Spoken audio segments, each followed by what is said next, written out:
우리 바퍼 인사는 충분히 이틀 한 걸로 됐고요. 오늘 한번 저를 따라 해보실까요? 라인홀드 니버라고 하는 사람이, 그 사람이 뭐 처음 쓴 기도문은 아니에요. 고대로부터 전해져 내려왔던 기도문인데 이분이 인용을 해서 전 세계 많은 사람들이 이제 좋아하게 되었고 사랑하게 되었죠. 미국이 낳은 걸출한 두 신학자가 있는데 한 사람이 리차드 니버라는 사람이고 또 한 사람이 라인홀드 니버입니다. 친형제지간이에요. 저희가 신학교 다닐 땐 독일 신학자들에게 아주 매료되고 뭐 광적으로 좋아했어요. 독일 신학. 그런데 이제 그때 미국의 신학자 중에 우리 장신대 학생들에게 가장 많이 알려진 사람이 라인홀드 니버예요. 어느 날 도서관에서 그분의 책을 읽다가 저도 밑줄 쫙 치게 되었어요. 이번 기회에 변화시킬 수 있는 것은 변화시키게 하옵시고 변화시킬 수 없는 것은 받아들이게 하옵소서. 이 짧은 기도문이에요. 한번 따라 해보실까요? 이번 기회에 변화시킬 수 있는 것은 변화시키게 하옵시고 변화시킬 수 없는 것은 받아들이게 하옵소서. 변화시킬 수 있는 것과 변화시킬 수 없는 것을 분별할 수 있는 지혜와 통찰력을 허락하여 주옵소서. 아멘. 오늘 밤 그런 날이 될 줄 믿습니다. 변화시킬 수 있는 것과 변화시킬 수 없는 것, 이거 하나 깨닫는데 너무 긴 세월이 흐르더라 이 말이에요. 저 같은 경우도 신학교 다닐 때 도서관에서 밑줄 쫙 치고 머리로 알았어요. 머리로. 지식과 정보로 그저 받아들인 것뿐이에요. 이게 가슴으로 내려오고 온몸으로 깨달아질 때까지 참으로 긴 세월이 흘러야 했습니다. 처절한 고뇌와 아픔이 있었습니다.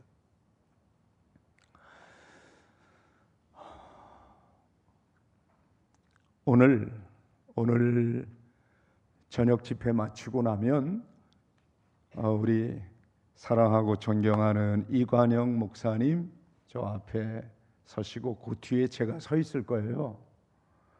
이쪽 통로로 나가지 마시고 한쪽 통로로 꼭 오시기 바랍니다.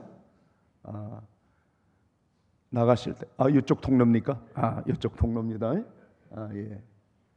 이쪽 통로로 한쪽 통로를 꼭 이용해 주시기 바랍니다. 시간이 조금 걸려도 한 사람 한 사람 아이 컨택을 하고 가겠습니다. 눈높이를 같이 하겠습니다. 키 작은 사람 오면 제가 내리고 키가 큰 사람 오시면 좀 이렇게 구부정하고 오시기 바랍니다. 제가 이 좀 까치발을 하기가 힘들어요. 여기 뒤가. 오늘 집회 마치고 하늘의 미랄이 되는 이 삶이 정말 머리가 아닌 가슴으로 깨달아진 사람의 고백은 공통적으로 같습니다. 아름다운 세상입니다. 하나님이 지으신 이 세상이 실로 아름다운 세상입니다. 이게 깨달아집니다. 아름다운 교회 성도 여러분, 여러분 가정이 아름다운 가정, 여러분의 일터가 아름다운 일터, 여러분의 한마음으로 섬기는 이 교회가 아름다운 교회가 되는 길은 오직 단 하나, 변화시킬 수 있는 걸 변화시키는 사람입니다. 그런데 어리석게도 변화시킬 수 없는 걸 변화시키려고 평생 마음고생하는 사람들이 있더라 이 말입니다. 변화시킬 수 없는 건 받아들이면 되는데 이걸 못하는 거예요. 거꾸로 사는 거예요. 어제 한경직 목사님께서 저에게 주신 유언 같은 말씀 딱 두 마디잖아요. 어떻게 했어요? 아닙니다. 아유, 잘하시네요. 한 번 더 할까요? 시작. 아닙니다. 아닙니다 할 때 당연하지요. 무슨 소리입니까? 그럼 이제 날 알아보는구만. 아이고, 내가 그렇게 여러분들에게 인정받을 수밖에 없는 사람이야. 이러고 거꾸로 사는 거예요. 예, 그렇습니다. 당연합니다. 예, 당연하지요. 해야 될 대목에 아닙니다. 억울합니다. 이걸 거꾸로 사는 거죠. 마찬가지 오늘도 변화시킬 수 있는 걸 변화시켜야 하는데 변화시킬 수 없는 걸 변화시키겠다고 그렇게 고집부리다가 죽기 전에 깨닫습니다. 아니, 죽을 때까지도, 죽는 순간도 깨닫지 못하는 사람이 꽤 많습니다.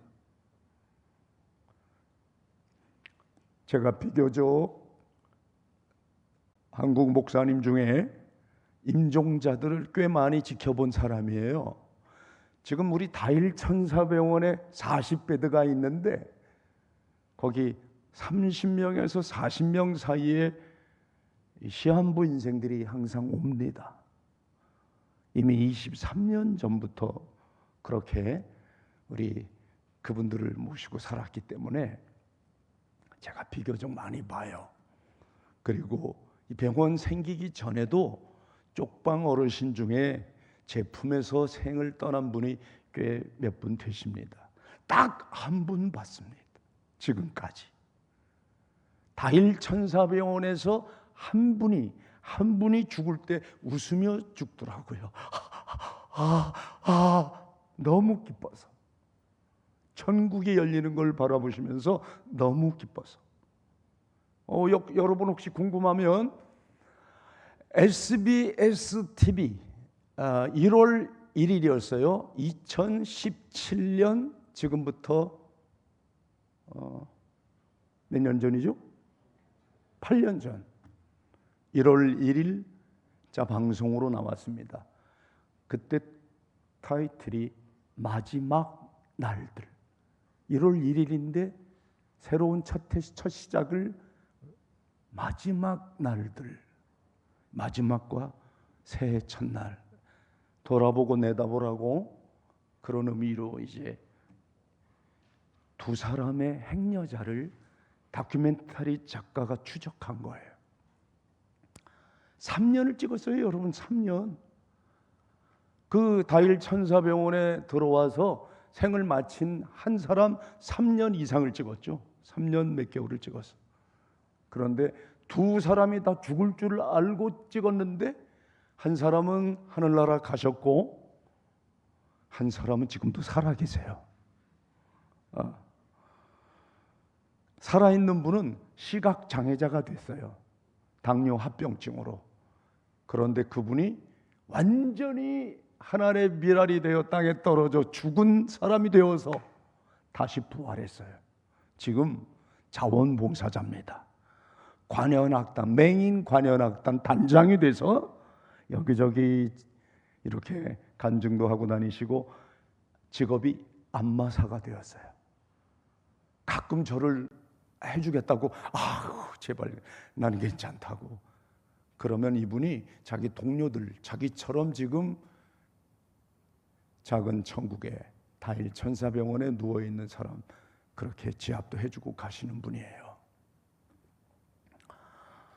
이 병원에서 스님 한 분도 하늘의 미랄이 되어 죽었다가 지금 영원한 천국에 살고 계세요.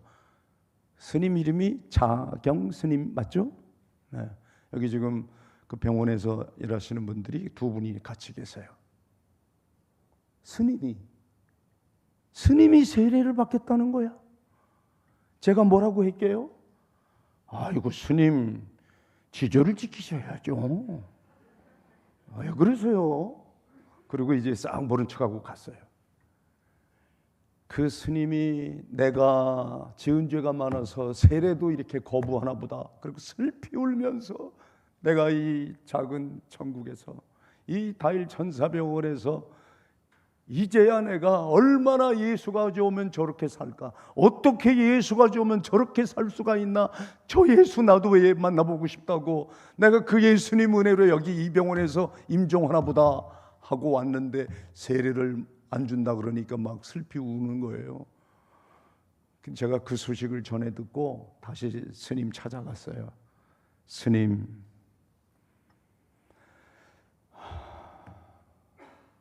제가 왜 거부하겠습니까? 혹시 기독교가 세운 무료병원이 고마워서 그저 이거 어떻게 하면 은혜를 갚고 싶은데, 그렇게 그 마음 때문에 예수 믿어주고 세례받겠다면 할 필요 없다는 거였습니다. 정말 당신이 죄인인 것을 아십니까? 아멘. 주 예수와 함께 죽었다가 주 예수와 함께 부활할 것을 믿습니까? 아멘. 그래서 제가 태어나서 스님 머리 위에 처음 세례를 준 게 다일 천사병원에서였어요. 그분도 깨달은 거예요. 변화시킬 수 있는 것이 무엇일까? 변화시킬 수 없는 것은 무엇일까? 그거 깨닫고 이런 일이 벌어지는 거예요. 지금 무슨 말이야, 알아들을 것 같기도 하고 모를 것 같기도 하고 그런 분이 있어요. 주원아, 오늘 우리 만나서 반가워. 나도 너처럼 위로 두 누나가 있었단다. 큰 누나, 작은 누나, 내가 이제 막내로 태어났거든. 아이고, 집회할 때마다, 부흥회할 때마다 어머니가 삼남매를 끌고 앉아라! 그리고 목사님 기도밖에 하고, 항상 집회할 때마다 졸리는 듯 막 이러면서 그냥 부흥회 참석하고 그랬었어. 널 보니까 꼭 어릴 때 날 보는 것 같구나. 너도 오늘 밤 두 누나 사이에 있는데 분명히 너는 변화시킬 수 있는 것 무엇인지 깨닫게 될 거야. 아멘. 어린아이도 깨달을 수 있어. 아, 그렇구나 하고 깨닫는 어린아이일수록 더 잘 깨달아요. 여기 환생 오래 산 사람들이 이거 더디어요. 왜? 너무 속고 살아온 세월이 많아서, 길어서 자기 자신을 속이고 남을 속이고 살았으니까 자기 마음을 알지 못해요. 네? 아니 30년, 40년 함께 산 남편 마음을 모르고 아내의 마음을 모르겠다는 사람들 저 많이 만났습니다. 그럴 수밖에요. 사람 마음을 어떻게 알아요? 부부도 잘 몰라요. 내가 내 자녀를 가장 잘 아는 것 같지만 천만의 말씀입니다. 친구들이 더 잘 알아요. 아들 친구, 딸 친구가. 우리 부모들 모르는 거 많아요. 특히 마음은 눈에 보이지도 않아요. 만질 수도 없어요.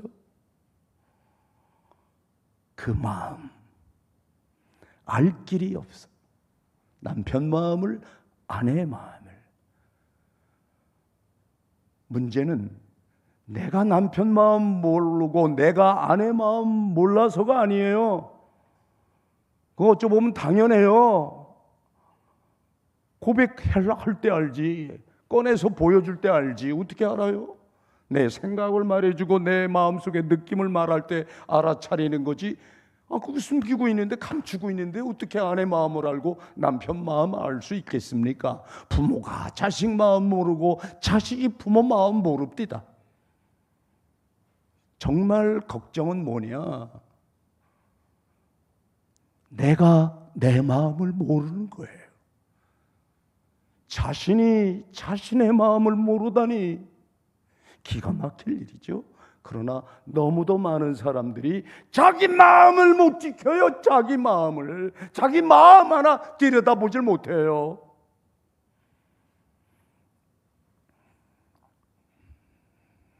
여러분 마음속에 오늘 도스토옙스키가 말한 내 형제의, 내 아들 사생아까지 포함한 내 형제의 마음이 다 있더라 이 말이에요. 모든 인간이 그래요. 수도자 같은 마음도 있고, 어떻게 쓰든지 우리 주님 본받아서 주님처럼 살고 싶어, 주님께 내 인생 모든 것 다 바치고 싶어. 그러나 야비한 사생아 같은 아버지를 살인한 그런 인간의 마음도 있더라 이 말이에요. 여러분은 어떻습니까? 자, 우리 내 마음속에 있는 상한 마음, 아직도 앙금으로 남아있는 마음, 혹시 뿌리를 내린 쓴 뿌리가 있는 마음까지 오늘 들여다보고 그거 다 해결받고 나가실 때 여러분 담임 목사님에게 아름다운 세상입니다 하시면서 하이파이브 하고 나오잔 말이에요. 그러면 제가 뒤에 이어서 아름다운 세상입니다. 혹시 제품에 안겨도 괜찮을 사람은 안겨보시고, 제 와이프가 있으니까 걱정하지 마세요.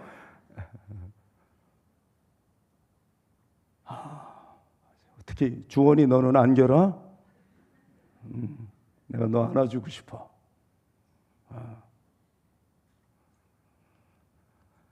제가 오늘 처음 만났어요. 우리 뭐 미리 안 사이가 아니에요.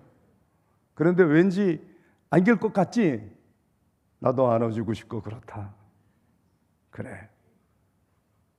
이 마음으로 정말 서로 거룩한 주님 안에서의 뜨거운 포옹이 있었으면 좋겠어요. 특히 오늘에야 내 머릿속에 있던 것이 이제 가슴으로 내려옵니다. 머리가 아닌 가슴으로 깨달아집니다. 이런 분이면 그렇게 하세요. 아이고, 저는 집회 마지막 순간 목사님이 축도하는 순간에도 뭐가 아름다운 세상, 이 세상이 뭐가 아름다운 세상이냐고 확 그냥 불이나 질렀으면 좋을 놈에서 이 세상 안 입고 더럽고 치사한 세상이지, 차라리 일찍 세상 떠나고 싶어, 이런 마음밖에 없다면 그대로 남아서 오늘 철야기도 하시기 바랍니다. 아름다운 세상이 생각 한번 바꿨더니 보이더라, 깨달아지더라 하던 분들은 오늘 한번 나오셔서 우리 두 목회자하고 악수도 하고 하이파이브도 하고 포옹도 하고 갔으면 좋겠어요. 그런 일이 벌어질 줄 믿습니다. 지금 여기 녹색 유니폼을 입은 분들은 다 그런 분들이에요. 저 유니폼을 안 입었지만 대구에서 올라오신 번님도 마찬가지예요. 그렇죠? 저분이 러시아에서 문학 박사를 받고 온 분이에요. 소위 우리 한국의 명문대학 졸업하고 근데 저분이 대학 다닐 때는 별로 공부를 안 했어요. 대무만 열심히 했던 분이에요. 당시가 이제 뭐 군사정보국실에 그랬던 분인데, 이분이 러시아 문학 박사가 돼서 돌아오셨는데 우리 다일 공동체 영성 수련회에서 이 아름다운 세상 깨닫고 저하고 뜨겁게 포옹을 했어요. 그리고 그때부터 형제지간이 돼서 같이 형님하고 지냅니다. 저 러시아 문학 박사도 이 도스토옙스키가 쓴 까라마조프카의 형제들을 5번 이상 읽지는 않았어요. 그죠? 제가 그 청량리에서 가까운 외국어 대학교 교양학부 1학년 학생들에게 문학과 종교를 가르쳐주는 시간이 있는데 저더러 와서 하루 특강을 하래요. 그래서 이제 러시아과 학생이 있으니까 물어봤어요. 여기 러시아어를 전공하는 분들도 있으니까 여러분 러시아가 낳은 대문호 도스토옙스키의 까라마조프카의 형제들 읽은 사람 손 드십시오. 그랬더니 아무도 안 들어요. 아니 여러분 러시아 전공하는 사람 맞습니까? 어떻게 그 까라마조프카의 형제들 이걸 안 읽고 문학을 합니까? 나 이거 이해가 안 갑니다. 그랬죠. 그래서 제가 그때 학생들에게 저는 다른 책은 몰라도 이 책을 5번 읽었습니다. 제일 처음 17살에 읽었고요. 왜?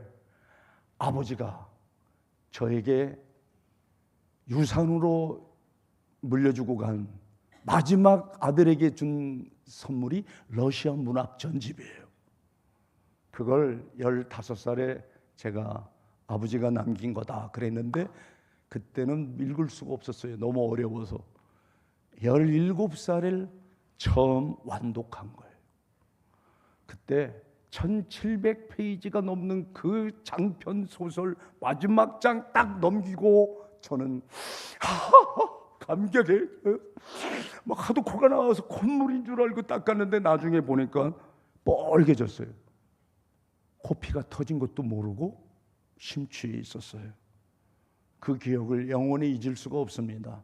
벌써 50년이 훨씬 지났는데 17살에 읽고 신학대학을 25살에 갔거든요. 장로회 신학대학 학부를.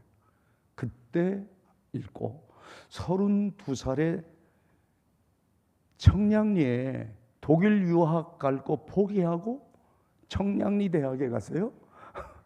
그때 아무도 찾아오는 사람 없고 갈 데가 없어서 밥하고 나서 설거지 끝나고 나면 그거 다시 읽었어요. 그리고 40대에 한 번 더 읽고 50대에 읽었던 거예요. 이번에 제가 60 넘기면서 한 번 더 읽어서 이제 6번입니다. 70대, 내년이면 내가 70이 넘는데 한 번 더 읽을 생각입니다. 이 얘기를 학생들에게 했더니 소문이 나서 그 소문이 KBS PD하고 작가 귀에도 들어가가지고 제가 KBS TV에 TV 책을 말하다에 저더러 와서 도스토옙스키의 까라마조프카 형제들을 소개하라는 거예요. 그래서 아니 무슨 소리, 저렇게 러시아 문학을 전공한 사람이 많은데 저분들에게 부탁하세요 그랬는데 아니요, 아무도 5번 읽은 사람 없어요. 저더러 하래요. 그래서 제가 왜 이걸 소개했느냐, 5번째야 서문에 도스토옙스키가 요한복음 12장 24절을 기록해 놨다는 걸 5번째 알았어요. 5번째. 첫 번째, 네 번째 서문을 안 읽고 그냥 내용부터 본 거예요. 서문에, 왜 서문에 이 작가가 요한복음 12장 24절을 기록했을까요? 그분은 신구약 66권을 한 문장으로 말하라 하면 그는 요한복음 12장 24절에 복음의 핵심이 있다고 여긴 거예요. 죽어야 산다. 여러분, 세례가 뭡니까? 세례. 왜 우리가 물세례 받습니까?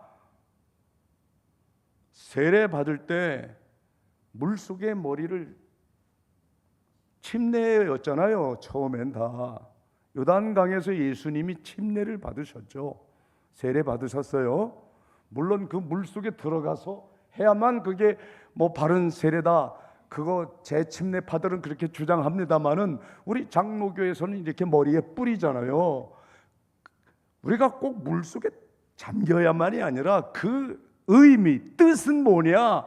세상에 대하여 죽고입니다. 죽고 물속에 들어갔을 때 호흡할 수 없잖아요.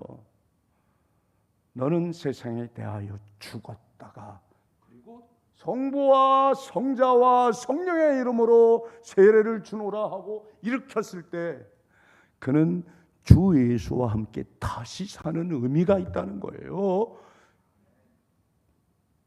죽었다가 다시 사는 겁니다. 이게 세례의 뜻입니다.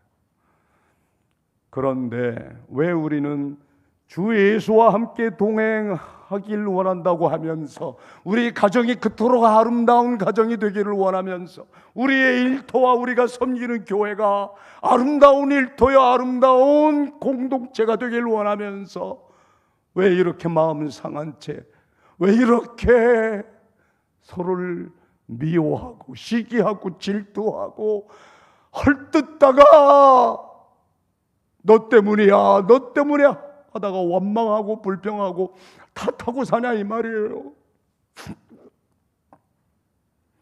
너무도 많은 사람들이 사랑해 너를 사랑해 I love you 쪽쪽쪽 쪽쪽쪽 I love you 너 없이는 못 살아 너 없이는 못 살아 하는 그 입술로 너 때문에 못 살아 너 때문에 못 살아 하잖아요. 왜 이렇게 될까? 변화시킬 수 있는 것을 변화시킬 생각 안 하고 변화시킬 수 없는 걸 변화시키겠다고 속고 사는 겁니다. 오늘 밤 우리는 이걸 깨닫는 밤 될 줄 믿습니다. 아멘. 저로 말할 것 같으면 정말 죄인 중에 괴수요 부끄러운 사람입니다. 오늘 정말 뉘우치고 회개하는 마음으로 이건 그냥 간증이에요. 설교가 아니라 간증이라고 들어주십시오. 간증 설교. 제 아내가 오늘 특히 이 자리에 왔습니다. 갑자기 눈은 번쩍 뜨네요. 내 얘기하지 말라 그랬는데 또 하려고 그러나 보다 그러시. 오늘 양해하고 들으시기 바랍니다. 저는 호르몬의 외아들입니다. 위로 누나가 둘 있고 제가 막내라 그랬잖아. 주원아, 내가 너랑 똑같았어.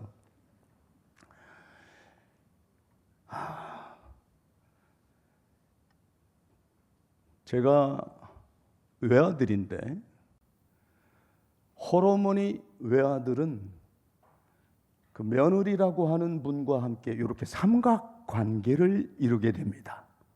아시죠?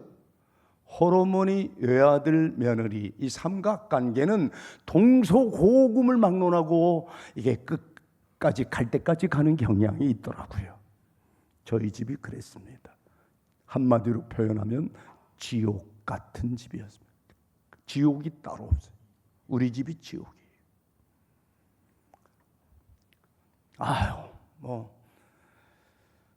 우리 어머니는 장로교 전도사였지만 이 신앙의 열정 이거는요 장로교의 이 예배 예전으로 만족을 못해요.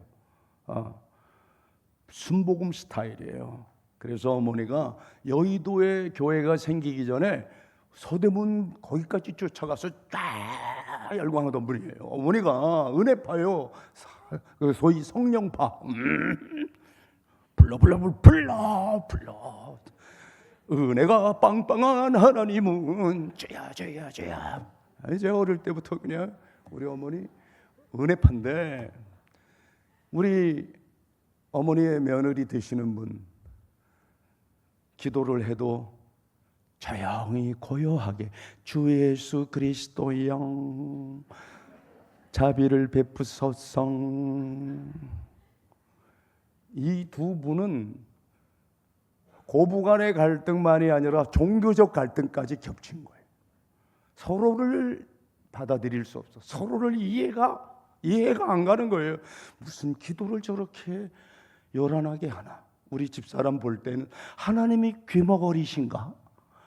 왜 저렇게 소리를 쳐? 좀 기도를 해도 조용히 묵상기도, 침묵기도를 좋아하는 분이 제 아내고, 우리 어머니 볼 때 며느리, 야 그게 기도가? 아이고 연불이냐, 그게 뭐 죄영 뭐냐 그게. 기도하려면 말이야 은혜 줄을 잡고 기도에 뭐 소나무리 뿌리를 먹고 뭐 죄야 해야지. 저는 중간 가운데 껴가지고 미치는 줄 알았어요. 저는 이분도 이해가 가고 이분도 이해가 가고, 이분도 사랑하고 이분도 사랑하고, 제가 이 세상에 태어나서 정말 저를 가장 사랑한 두 여인이 있는데 어머니와 아내 아니겠습니까? 근데 이 어머니와 아내가 서로, 저 며느리가 변하면 어머니 저 며느리가 우리 집에 시집 와가지고 이렇게 되는 일이 없어야. 제가 유학을 갈 나이인데 제가 유학 포기하고 저렇게 청량리 뭐 어딘가 들어가서 저렇게 그지들 위해 뭐 밥을 한다는데 저거 다 며느리 탓이야. 어머니 그러시고, 또 아내는 어머니 해도 너무하십니다. 정말 저요, 제가 그때 교육 전도사 시절에 미칠 뻔했어요. 제가 그때 아르바이트를 했는데 월간 세버시라고 종로 3가 초동교회 거기 건물에 출판사가 있었는데, 제가 거기서 일주일 동안 일을 하다가 한 달에 일주일, 책이 나오기 전에 한 주간 열심히 교정 보고 밤새 그걸 원고를 수정해주고, 그리고 직원들이 출근할 때 저는 퇴근하는 거예요. 밤에 가서 밤 지새우고 코피가 터지더라고요. 하루는 종로 3가에서 지하철을 기다리는데 1호선 지하철 거기다가 머리를 박고 싶더라고요. 자살 충동을 다 느꼈어요. 차라리 죽고 싶어. 처자식이 있는데, 호르몬이 계신데 죽고 싶다는 마음이 다 들 정도로 마음이 끔찍했어요. 괴로웠어요. 왜? 교회 가면 은혜 충만한 전도사예요. 저도 이렇게 찬송인도하고 뭐 이러는 걸 좋아해가지고 담임 목사님께서 최일도 전도사한테 찬송인도 시켜. 그래서 이제 제가 가장 막 뜨겁게 찬송인도하고 그랬어요. 그러면 성도님들은 야 우리 전도사님 은혜가 빵빵해, 은혜 충만한 전도사야, 장래가 촉망되는 전도사야, 그런 소리 많이 들었는데 집에 가면 지옥입니다.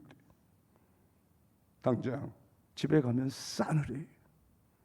어머니와 아내, 이건 냉전은 뭐 이루 말할 수가 없어요. 그리고 어머니가 정말 나중에는 어느 정도까지 되냐면, 제 아내가 밖에 나와서 애를 업고 울고 있더라고요. 왜 밖에 있어? 안에 들어가서 기다리지. 왜 밖에 나왔어요? 어머니가 문을 닫아서 안 열어준대. 애를 업고 등에 업고 재우고 있더라고요. 저요 한 번도 아내랑 단둘이 5분 이상 TV를 못 봤어요. 그 당시 흑백 TV 하나 있었잖아요. 요뭐 땡 거 있죠. 그거 보고 둘이 보고 있으면 어머니가 나와가지고 주의 종이 어떻게 이렇게 TV를 보고 한가롭게 있을 수 있습니까? 말씀을 듣고 읽고 배우고 암송하고 묵상하며 설교 준비를 해야지. 학생들의 영혼이 그래야 살아나지. 교육전도사가 이러면 되겠습니까? 뚝 그거더라. 그런데 나 혼자 보고 있으면 어머니가 와서 같이 봐. 둘이 같이 있는 꼴을 못 보는 거야. 한 번은 아내는 학교 그때 광장중학교 선생님이었어요. 장로의 신학대학 바로 아래 광장중학교. 알고 보니까 우리 그 목사님 잘 알더라고. 우리 이정일 목사님의 아들, 우리 집사람 제자인데, 그 시절 둘이 같이 만나서 저는 학교에서 공부하고 나와서 아내는 퇴근하고 둘이 한 버스를 타고 강동구 암사동 강동아파트 11동 401호 잊혀지질 않아요. 그 11평인가 13평인가 그 작은 아파트에서 참 어머니 모시고 같이 살 텐데, 아이고 동시에 저희가 깜빡 잊었어요. 내가 늦게 간다는 걸. 아내가 먼저 가서 애들아 엄마 왔다 그러고 이제 집사람이 가서 밥하고 뭐하고 이제 그렇게 해야 되는데, 우리가 신나게 즐겁게 얘기하다가 띵동 하고 아차 했어요. 아니나 다를까 이것들이 왜 이렇게 늦게 오는 거야? 나더러 애나 보라 그러면서 그냥 TV 빼놓고 다 집어 던졌어요. 참 이런 얘기 여러분, 제가 지금 아내 편만 들고 어머니가 너무 그냥 무서운 시어머니였다, 어려운 시어머니였다 강조하는 거 아닙니다.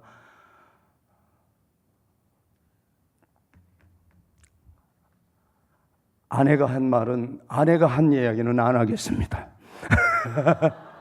여기 계시니까.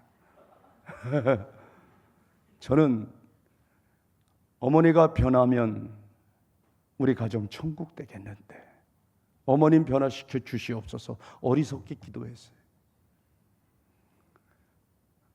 아내가 변하면 이 문제가 해결될 수 있을 텐데 저는 엉뚱하게 모든 가정의 책임이 어머니와 아내에게 있다고 착각하고 산 겁니다.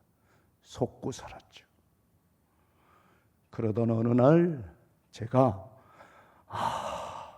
정말 이런 얘기 다 솔직하게 할게요. 하는 게 낫겠죠? 다 하는 게 좋겠죠? 그동안 저는 그래도 마음으로는 어머니 아내 중간 중립지대, 내가 그렇게 어머니 편도 아니고 아내 편도 아니고 내가 이 두 여인을 정말 어머니로부터 아내를 보호하고 아내로부터 우리 어머니 내가 되게 잘 섬겨드리고 같이 이런 마음이었는데 이게 잘못됐다는 거예요. 그걸 나중에 깨달았어요. 여러분 혹시 그런 가정이 여러분 중에 있거나 여러분 아는 분들 가운데 있으면 이후 불문 최일도 목사에게 본받으라 그래요. 그거 오라요. 아내와 한 몸이에요. 아내와 남편은 둘이 아니라 하나입니다. 아멘. 결혼 제도 자체가 부모 품을 떠나가 먼저 전제가 되어 있습니다. 부모 품을 떠나 둘이 연합하여 하나가 되는 것이 결혼이건만 왜 부모를 떠나지 못합니까? 부모는 자식을 떠나 보내야 하고 자식들 부모 떠나야 합니다. 아멘. 그게 결혼입니다. 그런데 어머니 섬겨야, 우리 어머니 얼마나 피난 생활 하시면서 얼마나 많은 어려움을 겪었는데, 어머니가 홀로 되시고 지금 벌써 몇 년째인데 우리 어머니 아니에요. 그거 아닙니다. 오히려 지금 그렇게 어머니도 자식 떠나보내고 저도 어머니 품을 떠나고 나니까 비로소 가정이 가정다워졌고, 우리 어머니 지금 생존에 계세요. 이 형제들 자매들과 함께 살고 계세요. 늘 하시는 말씀이 내가 대한민국 할머니 중에 제일 행복한 할머니야. 그러면서 97세를 지금 아주 행복하게 날마다 찬송 부르고 날마다 성경 읽고 지내고 계십니다. 맞습니까? 저분들이 증인이에요. 여러분, 이런 일이 벌어져야 합니다. 이걸 제가 쭉 말씀드릴게요. 어머니가 심령이 컬컬하다 하는 말을 자주 해요. 심령이 컬컬하다. 시험 들었다. 나 터질 것 같다. 뭐가 미칠 것 같다. 그걸 심령이 컬컬하다 그래요. 그게 이제 신호예요. 그러면 며칠 후에 어김없이 기도원에 갔어요. 어머니 단골 기도원, 순복음 기도원, 대한수도원, 삼각산 민족재단 가서 쫙 뭐 이제 며칠 그냥 그렇게 손 한번 뽑아야 직성이 풀리는 분이에요. 그것도 말을 하고 가셔야, 말씀을 하고 가셔야 우리가 애를 볼 사람을 찾을 거 아니에요. 어머니가 애를 보다가 갑자기 한마디도 없이 기도원 가면 애는 누가 봐요? 제가 애를 업고 학교 갔어요. 장로회 신학대학 애 업고 수업 시간 들어간 사람 제가 처음이래요. 그래서 교수님들 중에 야, 우리 명문 장신대를 네가 봉숭아 학당으로 만들어 놓냐? 야 이놈아, 애 없고 학교 오는 놈은 내가 네 처음 봤다 이놈아. 이런 교수님들도 계시고, 저한테 독일어 가르쳐 주신 선생님은 지금 저 목동 평광교회 집사님이에요. 그분은 평신도예요. 목사가 아니고. 그때도 집사님인데 지금도 집사님이에요. 평생 차 한 번 운전해 본 일이 없어요. 승용차를 가져본 적이 없이 영남대학교 도고동문학과 교수로 은퇴하셨어요. 그분이 아이고 저일 또 마음 많이 힘들지 어떻게 애를 얻고 학교까지 왔니? 네, 수업 시간에 안 들어와도 돼. 기숙사에 애 눕혀놓고 애 거기서 편히 좀 재워. 그리고 시험만 봐. 응? 내 수업 시간은 네가 애 보는 시간은 내가 수업으로 인정해 줄 테니까 숙제만 잘해. 예, 눈물 뚜두두둑 흘렸어요. 제가 그 선생님을 TV는 사랑을 싣고 해서 KBS 스튜디오에서 만났잖아요. 20년 만에. 나는 20년 동안 나에게 독일어를 가르쳐 준 게 아니라 사랑을 가르쳐 주신 그 선생님 너무 보고 싶고 그리웠는데 뭐 찾을 길이 없는 거예요. 집사님이니까. 목사님 같으면 금방 조회하면 나오는데. 저는 20년을 찾아 헤맸는데 KBS가 2시간 만에 찾아가지고 만나게 됐어요. 그 선생님께서 저에게 그래, 내가 변화시킬 수 있는 걸 변화시키더니 오늘 다일 공동체가 이렇게 많은 사람을 기쁘게 하는구나. 그분도 아세요. 변화시킬 수 있는 게 무엇인지. 여러분, 변화시킬 수 없는 건 어떻게 해요? 받아들이면 되는데, 수용하면 된단 말이에요. 그런데 이거 하나를 못해서 그렇게 원수지간으로 사는 사람들이 이 세상에 너무 많아요. 제가 그 중에 한 사람이에요. 제 아내도 다름없어요. 저희 어머니 더 심각했고요. 여러분, 저는 처절하게 가정이 박살나면서야 깨닫게 되었습니다.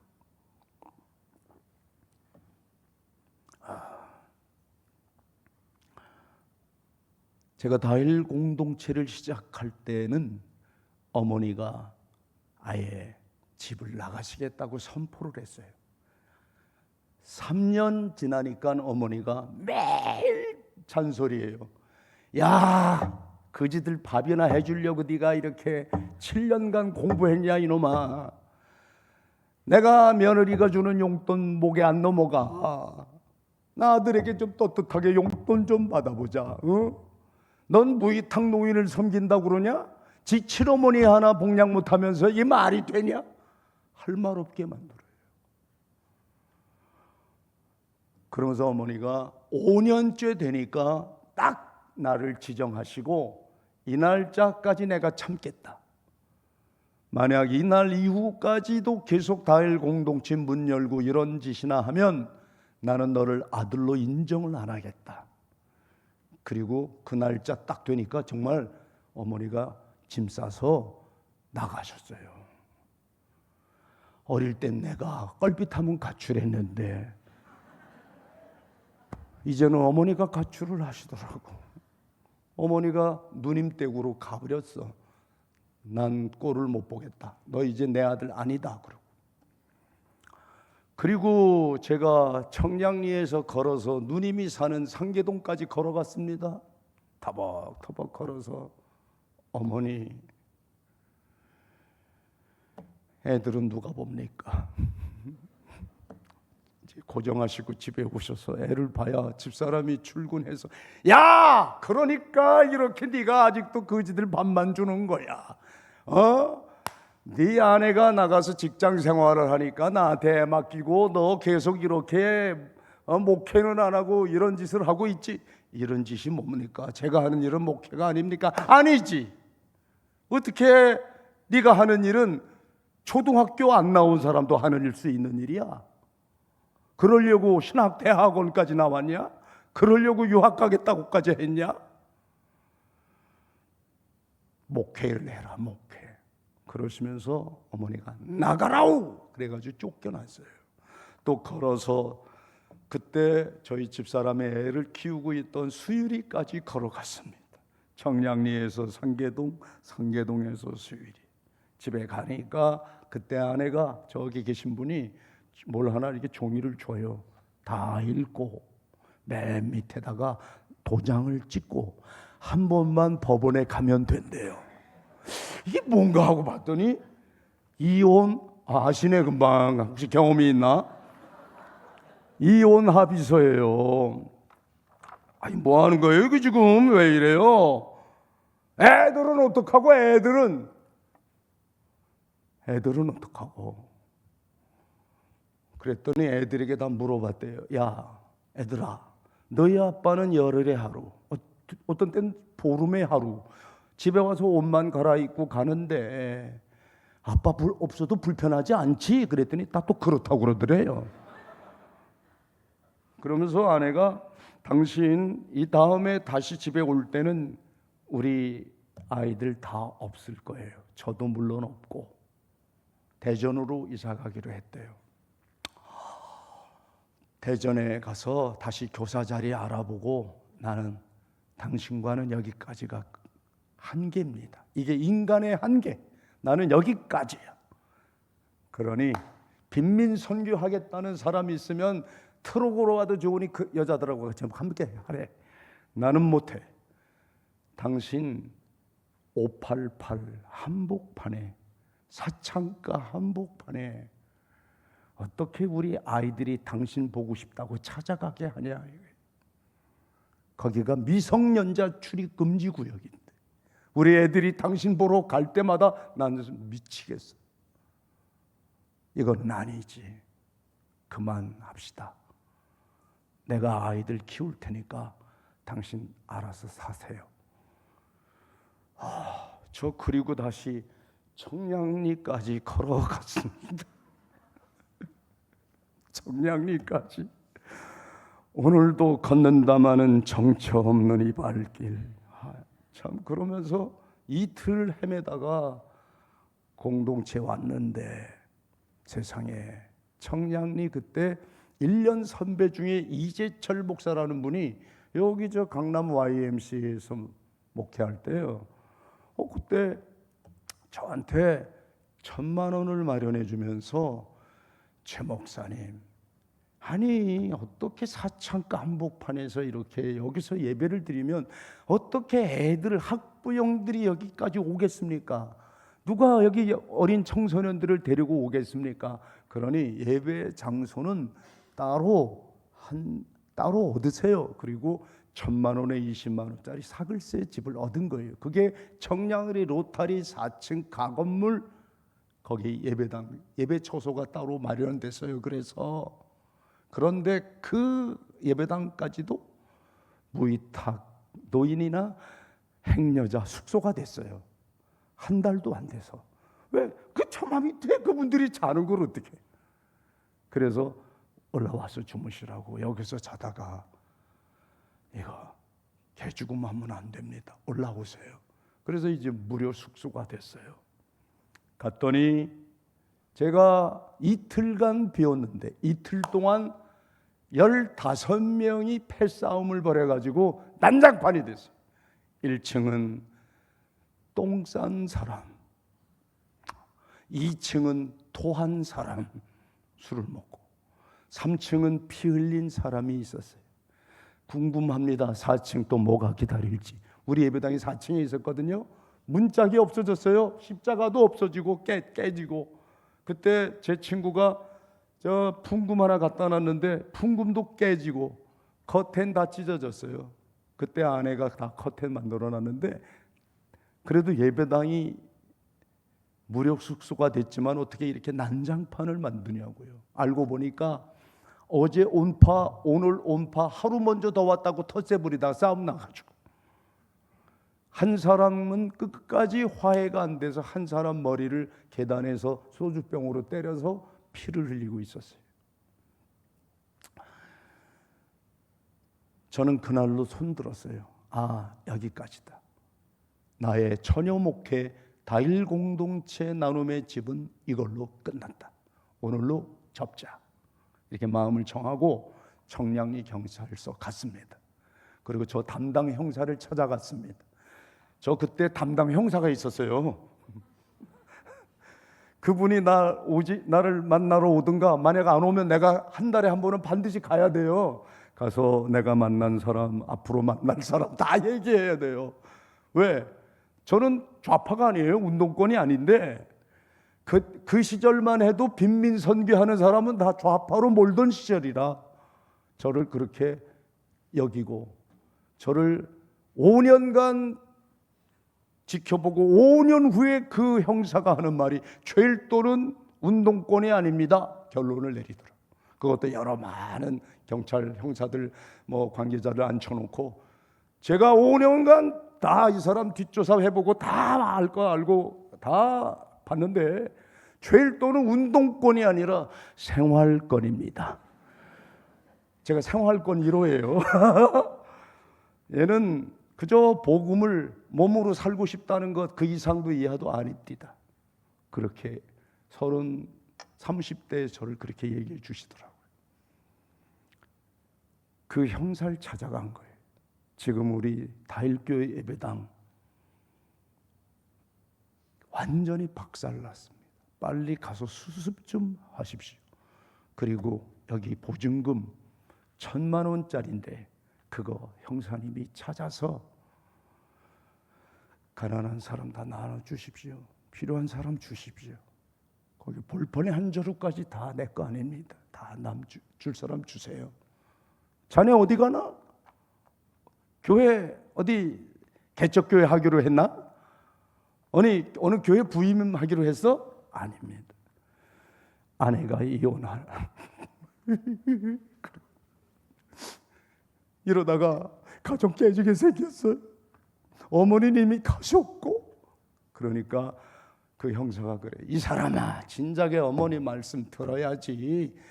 자네 어머니가 자네 도우면 아마 어머니 열심히 전도해서 1년에 금방 100명은 모아줄 걸세. 그 형사가 예수 안 믿는데 성경을 비유로 말을 해요. 이 사람아 밭을 보고 씨를 뿌려야지 거기가 어디 씨 뿌릴 때냐. 그러면서 야 이제 저 아파트 이런 데 가서 새로 시작하래요.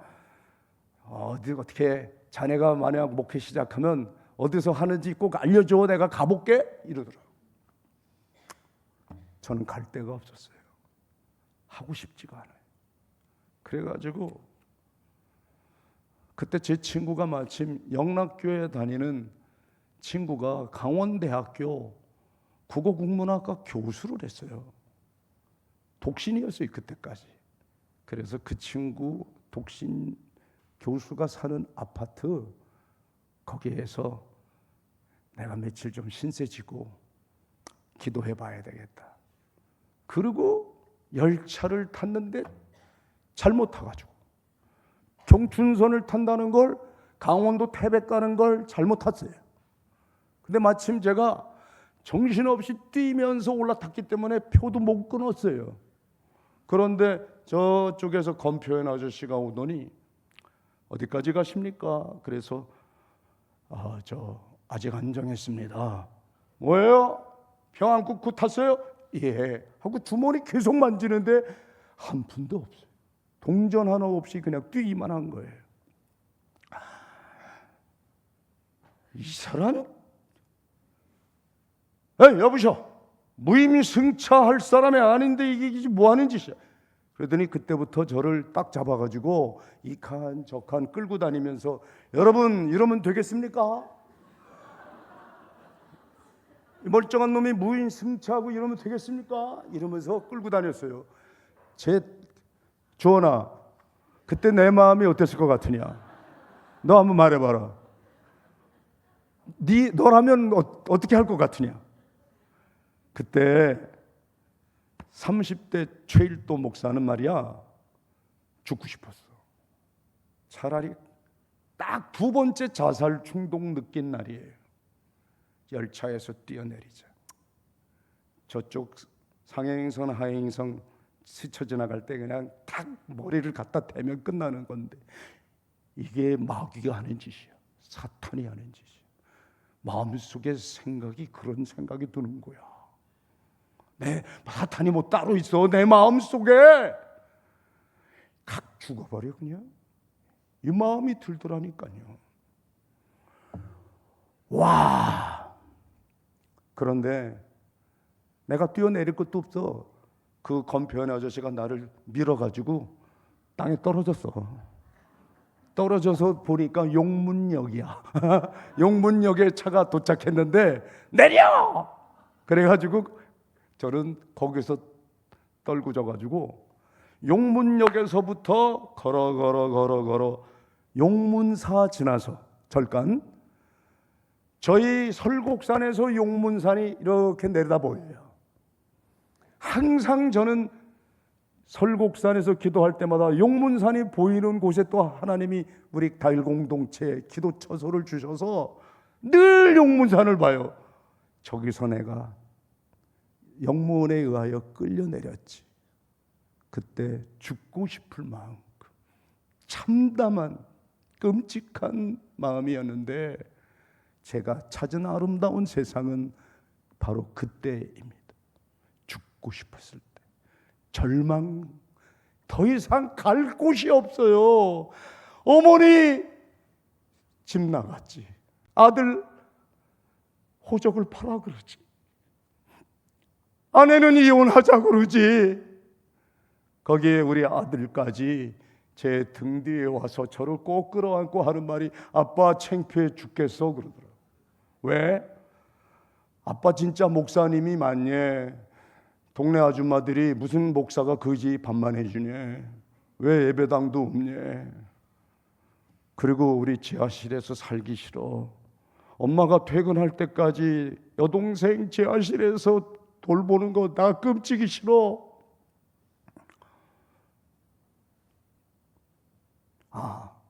어떻게 내가 여기까지 왔나?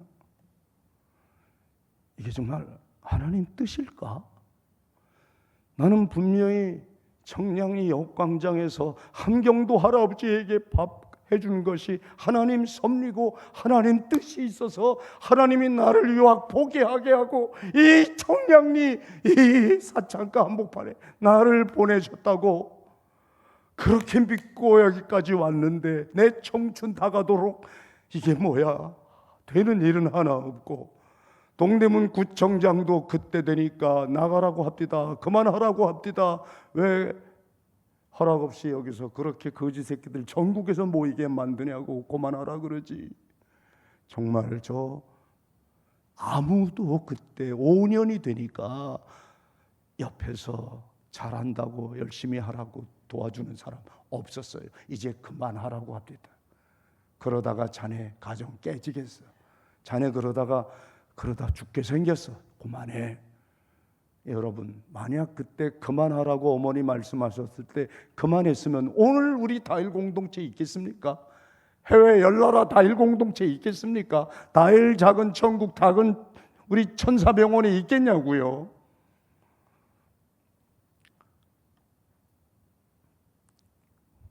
여러분 부모가, 특히 남편이나 아내가, 자식들이, 여러분 주변에 가까운 사람들이 그만하세요 할 때 그만하는 것이 과연 옳습니까?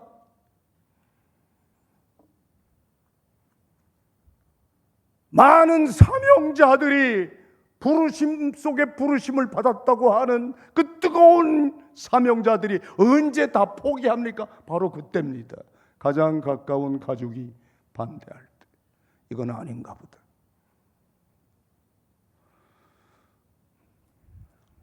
저는 그때 용문역에서 용문사 지나 한참 용문사는 중턱쯤 가니까 우리 강대상보다 훨씬 이거야 몇 배 큰 넓적 바위, 마당 바위라고 있어요. 마치 바위를 칼로 떡을 썰어 놓은 것처럼 이런 넓은 평지 같은 바위가 하나 있는데 우리 이 가족들이 다 같이 저랑 거길 갔었어요.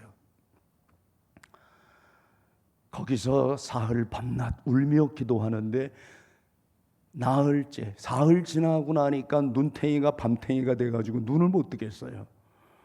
눈이 아파요. 마음은 더 아파요. 하나님, 이 지금 흐르는 물 이걸로 내 몸은 씻을 수 있는데 마음이 씻어지질 않습니다. 이 상처가 이 마음 속에 앙금 좀 씻어주세요. 마음이 아파서 못 견디겠어요. 여기서 이렇게 기도하다가 금식하다가 죽을랍니다. 목사가 자살은 할 수 없고 차라리 기도하다 죽으면 하고 거기서 지낸 거예요. 그런데 나흘째 되는 날, 사흘 지나 나흘째 아침에 눈은 안 떠지는데 눈이 아파서요. 못 뜨겠어요. 퉁탱 부어서 코가 열려요. 이게 무슨 냄새야? 밥 냄새가 나요. 이 근처에서 누가 밥을 하나 봐. 그리고 조금 내려가 보니까 아이고 할아버지 한 분이 텐트를 쳐놓고 밥 뜸들이고 있어요. 그 앞에 상추도 심어놨어요. 한여름을 거기서 날려고. 그 뜸들이는 밥 냄새 맡고 찾아간 거예요. 할아버지.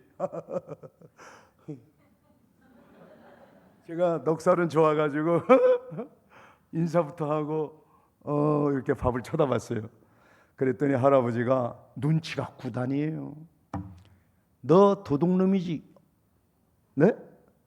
너 밥 도둑놈이잖아. 이게 지금 밥 얻어먹겠다는 속셈 아니야? 젊은 놈이 그렇게 거저 먹으려고 그러냐? 죄송합니다. 나는 그래도 무이탁 노인들 5년이나 밥을 무료로 해줬는데 산에서 밥 좀 한번 얻어먹겠다고 마음먹고 찾아가서 인사했더니 거절당해서 역시 난 되는 게 없구나. 하나님이 나와 함께하지 않는 거야. 하나님이 기뻐하는 일이 아니야. 이거 누구 생각이에요? 제 생각이에요. 죽고 싶다는 마음 누가 만든 생각이에요? 제 생각이에요. 그래서 터벅터벅 걸어가는데 할아버지가 불러요. 야! 이리 와봐. 어이 젊은이 와봐. 갔더니 내가 그렇게 야박한 인간이 아니야. 수저 하나만 더 넣으면 되는데 뭐. 그러더니 하시는 말씀이 야, 세상에 공짜는 없다. 너 이 밥 먹고 내 부탁 하나 들어줄래? 어르신 무슨 부탁인데요? 그랬더니 이분 하시는 말씀이 너무 놀라워요. 너 이 밥 먹고 청량리 가라. 어디요? 청량리. 왜요? 청량리를 왜? 그랬더니 거기 최일도가 밥 거저줘야. 그 최일도한테 밥만 얻어먹지 말고 리아까 하나 사달라 그래서 인생 새로 시작해. 여러분 저는 그걸 하나님 음성으로 들은 거예요. 할아버지 말씀이 아니라 전 태어나서 처음으로 하나님 음성 들은 날이 그날이에요. 하나님께서 이 할아버지 용문산 할아버지 통하여 일도야 일도 찾아가라. 일도야 청량리로 가라. 그래서 역 대합실에 왔는데 표 살 수가 없잖아요. 그래서 또 승무원한테 여차 하고 사정 얘기를 했더니 그분이 표를 쑥 줘요. 그러면서 하는 말이 어디서 많이 봤는데 이래요. 또 제가 그때 TV에 딱 2번 나왔는데 2번 나온 걸 보고 기억을 해요. 그 청량리역에서 좋은 일 하시는 목사님 아닙니까? 이러는 거예요.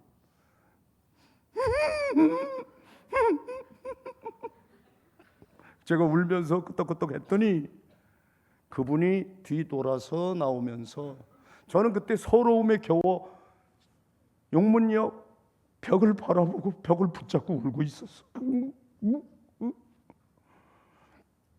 조용히 내 뒤에 오시더니, 아이고 그 TV에서는 꽤 핸섬했는데 어떻게 이렇게 됐을까? 그러더니 하는 말이, 표와 함께 김밥하고 사이다를 그 사이 사오셔가지고 그걸 저한테 주시면서, 목사님 아무리 힘들어도 좋은 일 계속 하셔야 되죠. 목사님 힘내세요. 아이고 어떻게, 제가 사흘만 면도 안 하면 저도 영락 없는 노숙자예요. 시커멓지, 얼굴은 세수 하나만 하지만, 그리고 뭐 이렇게 그냥 수염이 나가지고 땅도 진짜 티가 나요. 그분이 힘내시라고, 좋은 일 계속하시라고 하나님 음성으로 들었어요. 그것밖에 없어요. 저는 뭐 신령한 음성 들은 일이 없어요. 성경 말씀이 갑자기 그냥 꽉 깨달아져서 뭐 옆구리를 찌르고, 그건 제 생각이지 그렇게 음성이라고까지 할 수가 없는데, 이보다 더 확실한 하나님 음성이 어딨냐 이 말이에요. 여러분, 오늘 이 마른 막대기만도 못한 이 녀석이 여러분에게 증거하는 음성, 이걸 하나님의 음성으로 듣는다면 놀라운 일이 벌어질 줄 믿습니다. 변화시킬 수 있는 것을 변화시키게 되더라 이 말입니다.